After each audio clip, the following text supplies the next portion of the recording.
Mummy ಶೇಂಗಾ ಉಂಡೆ ಮಾಡೋಣ. ನೀ ಮಾಡ, ನಾ ರೆಸಿಪಿ ಹೇಳ್ತೀನಿ. 250 ಗ್ರಾಮ್ ಶೇಂಗಾನ ಹುರ್ಕೊಂಡು ನಾವು ಸಿಪ್ಪೆ ಬಿಚ್ಚಿಟ್ಕೊಂಡಿದ್ದೇವೆ. ಅದಕ್ಕೆ 1 ಬಟ್ಲದಷ್ಟು ಪುಟಾಣಿನ ಪೌಡ್ರ್ ಮಾಡ್ಕೊಂಡಿದ್ದೇವೆ. ಪೌಡ್ರ್ ಮಾಡ್ಕೊಂಡ್ಬಿಟ್ಟು ಅದನ್ನ ಜರ್ನಿ ಹಿಡಿದು ಇಟ್ಕೊಳ್ಬೇಕು. ಆಮೇಲೆ 200 ಗ್ರಾಮು ಬೆಲ್ಲ ತೊಗೊಂಡು ಅದ್ರೊಳಗೆ ಅರ್ಧ ಕಪ್ನಷ್ಟು ನೀರು ಹಾಕ್ಬೇಕು. ಇದನ್ನ ಕುದಿಲಿಕ್ಕೆ ಇಡಬೇಕು.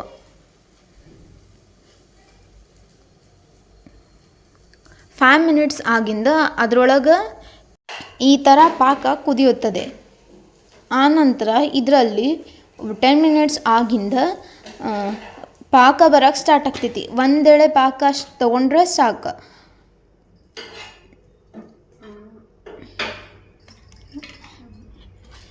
ಇದು ಆಣ ಬಂದೈತೆ ಇಲ್ಲ ಅಂತಂದು ಚೆಕ್ ಮಾಡ್ಕೊಳಕ್ಕೆ ಒಂದು ಪ್ಲೇಟ್ಗೆ ನೀರು ಹಾಕ್ಕೊಂಡು ಅದನ್ನು ಒಂದು ಕಡೆ ಆಣ ಹಾಕ್ಕೊಂಡು ಒಂದು ಕಡೆ ಕುಂದಿರ್ಸ್ಕೋಬೇಕು. ಅದು ಕುಂದಿರ್ಲಿಲ್ಲ ಅಂದ್ರೆ ಆಣ ಆಗಿಲ್ಲ ಅಂತ ಅರ್ಥ. ಅದು ಕರೆಕ್ಟ್ ಒಂದೇ ಕಡೆ ಎಲ್ಲ ಗುಂಪಿಯಾಗಿ ಕುಂತಂದ್ರೆ ಆಣ ಆಗೈತಿ ಅಂತ ಅರ್ಥ. ಆಮೇಲೆ ಶೇಂಗಾ ಕಾಳನ್ನ ಹಾಕ್ಕೊಂಡು ಚೆನ್ನಾಗಿ ಮಿಕ್ಸ್ ಮಾಡ್ಕೋಬೇಕು.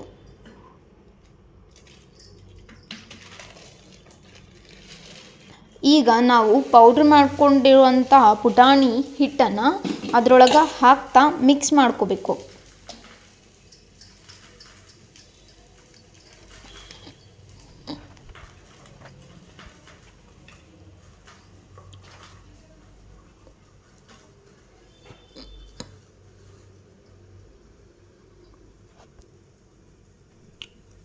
ಇನ್ನೂ ಸ್ವಲ್ಪ ಉಳಿದಿತ್ತು, ಅದನ್ನ ಹಾಕಿ ನಾನು ಮಿಕ್ಸ್ ಮಾಡ್ಕೊಳ್ತಾ ಇದ್ದೀನಿ ಇವಾಗ. ನಮ್ಮ ಮಮ್ಮಿ ಮಿಕ್ಸ್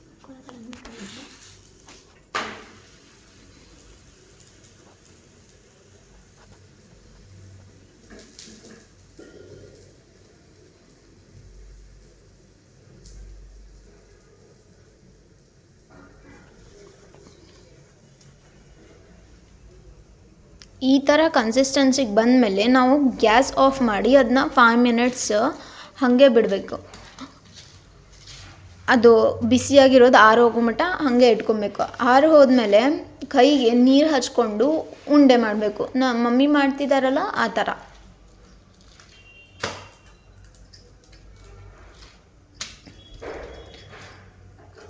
ಮಾಡಿಕೊಂಡ್ರೆ ನಿಮ್ಮ ಉಂಡೆ ರೆಡಿ.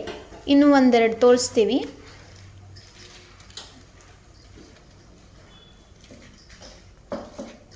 ಈ ಥರ ಚೆನ್ನಾಗಿ ಮಾಡಿಕೊಂಡ್ರೆ